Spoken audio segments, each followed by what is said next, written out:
What's up, ladies and gentlemen, and welcome back to my channel. In this video, I'm gonna show you guys my iPad only setup since my MacBook Pro crashed on me. So I gotta find some alternative ways. It's definitely not a permanent replacement, it's just an alternative. Alright guys, without further ado, let's get on to the video. Alright, first and foremost, to make this video work is definitely gonna be the iPad Pro itself. I got myself the 12.9-inch iPad Pro 2018 model. So as you can see, it's only one camera right here. The reason why I got the 2018 model is because I don't see any difference between the 2020 and the 2018 model. Just a few minor changes which to me is a little bit too gimmicky for me to buy something new. Plus, I got myself this iPad as a refurbished set direct from Apple Store. It's a bit cheaper, but the quality, I can guarantee you, it's something great for a second-hand product. On my iPad itself, as you can see, it's a little bit like matte. It's because I put this Paperlike screen protector on my iPad Pro itself just to test the feeling of writing on paper. It does its job well. It really feels like a paper when you write on it, when you draw on it, right? It feels so natural. And then what comes next? The best thing that comes with an Apple iPad Pro is the Apple Pencil itself. To me, if you buy an iPad Pro, if you don't get this Apple Pencil, I think it's not complete. The reason why is because, very simple, if you want to do drawings, you want to write notes, you want to feel like you're writing on paper, right? Like you are writing on a book or something. That's the reason why you get a pencil. And that's why I got myself the Paperlike. So I get the experience of writing on paper and drawing on paper. So the whole idea here is about experience, right? When I write with the pencil, it gives me like a natural handwriting on my notes.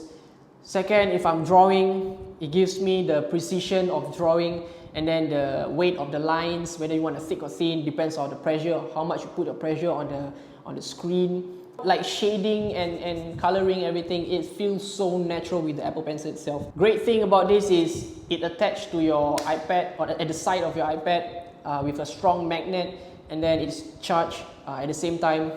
So you don't need to have extra additional cable for this. You just use it wirelessly and everything. Apparently the magnet is quite strong, so a little nudge like that won't drop your iPad.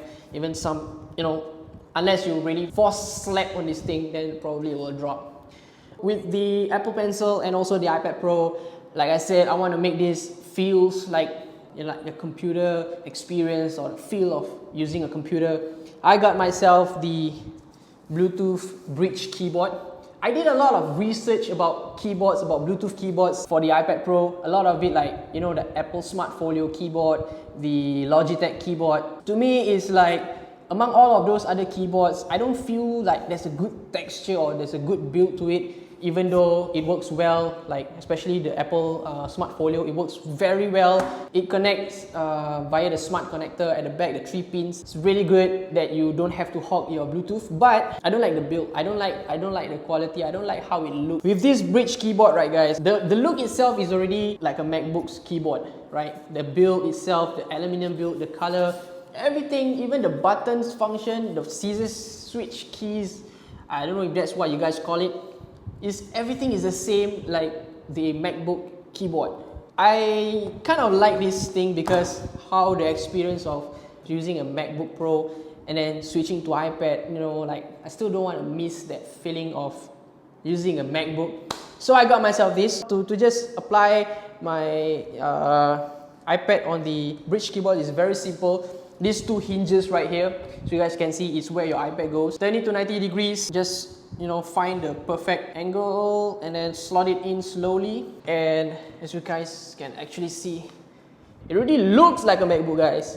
So you guys close it, looks like a laptop. If you guys are carrying this a lot, especially when you guys are traveling, if you guys have additional keyboards that's not like a Smart Folio kind of thing, or it doesn't come with a case itself, you guys have external keyboard, you guys have to put like in your bag. It's like gonna consume a lot of space. So with this, right guys, you just consume at the back of your bag, where you put your laptop. Just one slot in, you got two things with you right now. Oh yeah, by the way, At the back, guys, is the bridge, I would say, case in a way, because it just attached magnetically to your iPad. So, you know, arrange it nicely, and then there you go. Technically, you have a back case already that protects your iPad at the same time. It doesn't protect the side.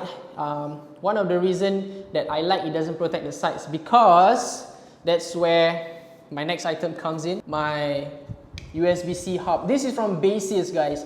The 6-in-1 USB-C adapter. As you guys know, that iPad only have one port, which is the charging port. I find it's a little bit inconvenient if I want to do my file transferring. If let's say I have a big file, it's very hard. So with this hub, right, you guys just slot it at the top right hand corner of the iPad, and then you guys just attached it to the USB-C. Now this whole thing is connected. You guys have 6 ports. First one is the USB-A, a normal USB-A port where you can actually put your thumb drive. You guys have the HDMI, the SD card reader, the micro SD card reader, the USB-C. The golden hole here is the 3.5mm jack. Why I would say this is important, like I mentioned, I don't want to hog my Bluetooth so much, because one of the best keyboard here is using Bluetooth, and my Apple Pencil is also using Bluetooth. So technically my iPad is connected to 2 Bluetooths. I don't want to hog it with mouse and everything. I want to use the 3.5mm jack to just plug it into my sound system and play since I'm at home. Unless I'm outside, then that's a different story. Last item, definitely not the least, but for this video, this is the last item. This is the tablet stand. I actually don't know what brand it is because I bought it from Carousel. I have no idea what brand is this. It has these 3 point of joints where you guys can actually so-called like move this less than 180 degrees for your own perfect angle that you want to watch or write or draw on your iPad. You guys have this rotational, about 360 rotational hinge. If you want to work while standing, you guys might want to have this kind of angle, so you guys can like just put your iPads in and then you start drawing and everything. If you want to go lower, you guys can go lower. If you guys are sitting down while you're working, you guys can adjust to your angle.